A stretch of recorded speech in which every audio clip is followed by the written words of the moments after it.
Alright guys, I know that once again this has nothing to do with FC Barcelona, but I just have to talk about it. I have to talk about Arda Guler. Arda Guler versus Montenegro put out these type of stats: 91% pass accurate rate, 7 out of 8 long balls completed, 3 chances created, 1 big chance created, 6 out of 7 duels won, 5 times fouled, and 12 passes into the final third. I don't know what else Arda Guler has to do, but clearly Guler is somebody that you just cannot bench all the time. Guler, if he was given the consistent minutes over the past year and a half, Guler today would be in the top 25 best players in the world at the age of 19 years old. Arda Guler is the man. He is the one that can get you goals, assists. He is very talented, and he was supposed to be today a FC Barcelona player because Mateo Lemán, Joan Laporta, and the rest of the sporting staff really saw Guler as a very high technical, high profile youngster. But today, Arda Guler is only facing a lot of controversy, and that's mainly because Ancelotti, who is the coach of Real Madrid, does not use Guler at all. And with the minutes that he has been getting, it's a shame. It is embarrassing. It is frustrating because Guler needs to be a player that gains minutes all the time and plays 90-minute matches all the time. But he's continuing to rot on the bench. Right now, there are a lot of big controversies like his playing time and the adaptation. Even though there were high expectations on his arrival, Guler has not been a starter or even a frequent substitute. His lack of playing time has led to frustration among fans and possibly with Guler himself. There have been reports indicating that his unhappiness in his situation is very present at the club. There has been injury issues like last season. He could not play at all. He only played like I think 12 to 14 matches. And then you have the expectations versus the reality, like what we expected from Guler at Real Madrid versus what we actually got. There was so much high hype on Guler. Everybody was saying this is the Turkish Messi, the next Mesut Ozil, but at this rate, he might be the next Bojan. And so there has been so much confusion. And you guys already know why Guler does not get playing time. You guys already know why. You guys know exactly how Real Madrid like to roll. That is because when you have Mbappe, Vinicius, Rodrigo, Endrick all up there, you're not going to be placing Guler. Like you're just not. Like you just know. Like if you were Ancelotti, would you really bench Rodrigo and put Guler in? Would you really just go for a 4-2-3-1, put Guler as the central attacking midfielder just so you can have a position for him and then put Rodrigo on the right wing position? No, you're not going to do that because then what happens to the other midfielders that Ancelotti does have, like Bellingham? You're not going to be putting Guler in the number 10 role in a 4-2-3-1 system. You're going to be putting Bellingham. There's too many names. That's your problem. There was never no necessity for Madrid to sign Guler, like at all, because they still have Rodrigo, who is 23 years old. It's not like he's 29, 30 years old and that in about 2 or 3 years, there's going to be that transition phase of Guler taking on Rodrigo's role. Like that's not going to happen. That doesn't exist. The reason why we talk about Bernardo Silva going to Barcelona to reinforce the right wing position with Lamine Yamal is because Bernardo Silva is in his early 30s. Lamine Yamal is only 17 years old. But Rodrigo is a player that is 23 years old. He hasn't even begun his career. So forget about Guler in the future taking on the role of Rodrigo. That's just not going to happen. And then if you look at his stats, right? At his club at Turkey, he played 35 matches, okay? And he scored 6 goals and provided 6 assists, okay? 6 goals and 6 assists in 35 matches. When he went to his first season at Madrid, he only played 12 matches. Only 12, which is not even half of what he played at his Turkish club, but he still managed to score 6 goals just like he did in the previous season at his Turkish club at Real Madrid. This guy, Guler, was destined to score at the very least 18 goals that season if it wasn't for his injury. But you just knew that Guler had the capacity and the talent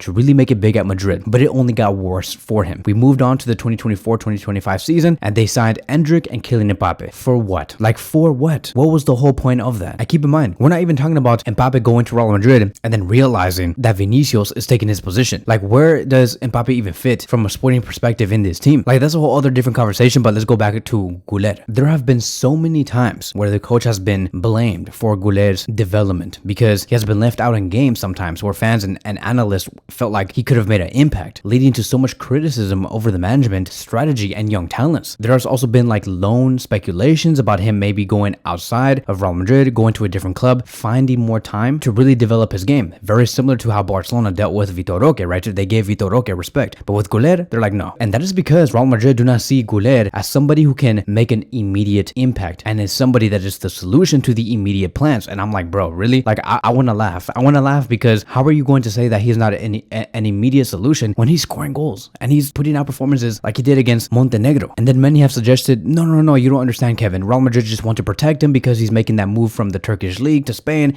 and it's always a different cultural shift and a different way of playing, right? Very similar to how Vitor Roque moved from Brazil to Spain. And no, I don't buy that. I don't buy that whole transition thing. I think that Arda Güler had no problem transitioning from the Turkish league to the Spanish league. His goals and assists and his performances and and how he does with the Turkey national team tells me everything on how this man thinks, on how mentally elite this right winger is. Ancelotti also had a few words to say about Güler's minutes, and he said that the high level of competition within Real Madrid is the reason why Güler does not get any minutes. And he has also said that Güler is competing with the established players for positions, and the manager, has to make the best decisions that best fits for specific games. And I'm like, dude, like, bro, like, don't even get me started, please. Just don't start with this whole thing about Güler needing to compete with the established players. What does that even mean? What does that even mean? Like, is that really what Real Madrid is? Like, just because you're a youngster, you're automatically going to be just not good enough to compete against the established players. Like, really? At Barcelona, bro, like, if Victor or if Vitor Roque in the future ever do outperform Lewandowski, he's gonna be replacing Lewandowski or whoever it may be. If Casado underperforms after having like 4 to 5 great months showing that he is an established player in the midfield, if he underperforms and he does not give off the same aggressiveness or intensity, then Gavi's gonna be taking his position, no problem. Like, that's just how it is. It does not matter if you're an established player or not. Like, how the hell are you gonna disrespect Güler like that and say that he needs to be aware that he's competing against established players? What does that even mean? And then you're gonna be saying that you gotta pick a team that best suits specific games. Like, bro, like,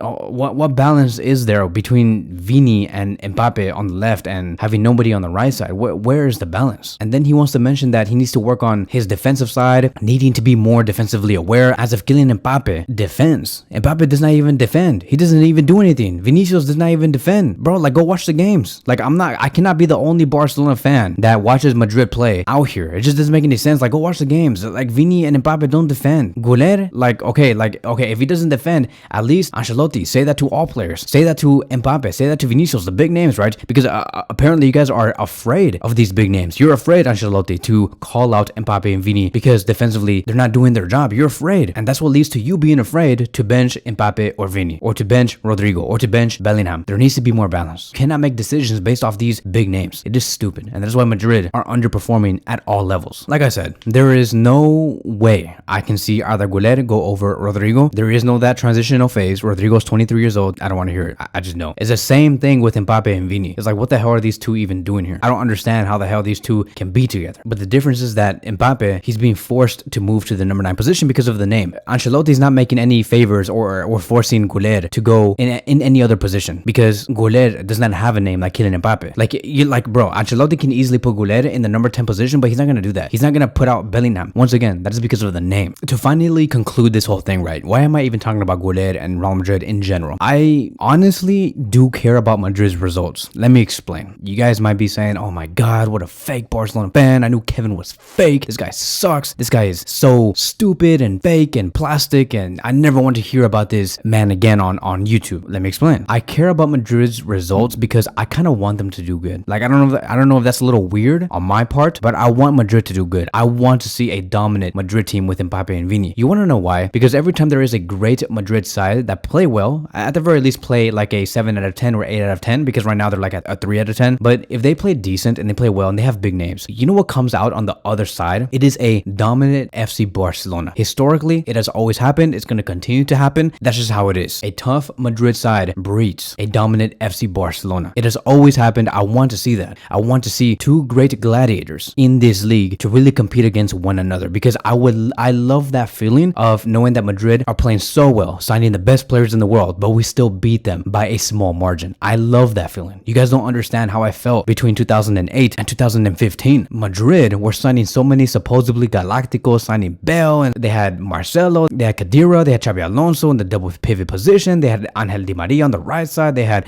so many players, right? Like, they had a really great squad that can obviously win titles, but in the end, because Barcelona were a unit and collective and together, and they had a specific style, they had 100% of the focus and the intensity, we always came out on top, and that was so much fun, and I want that. We're missing that from football. There is no rivalry like Real Madrid and FC Barcelona. None. You could say, but Kevin, Man City and Liverpool, or Man City and Arsenal, or Bayern Dortmund, or AC Milan, Inter Milan. No, bro. Like, those rival games, no. They don't come close to whatever Madrid and Barcelona breed. It does not even come any close. When you have a very prime Barca and prime Madrid, football is igniting the world. Everybody knows about that game. Everybody's very, very well aware. People get attracted to it. People want to go watch the games. We haven't gotten that in a very long time. So with Barcelona rising up for sure, without a doubt, with Hansi Flick, I want to see Madrid do the exact same thing. And of course, in the end, I want to see Barcelona dominate in all levels when it comes to facing them. And so let me know in the comment sections down below, what do you think should happen to Arda Guler this season. Should he move out and go for a loan move, or should he wait until the summer of 2025, or should he just have more continuity at Madrid and be patient and to continue to rot on the bench? That is going to be wrapping up today's video. Thank you guys so much for watching, and I will see you guys in the next one.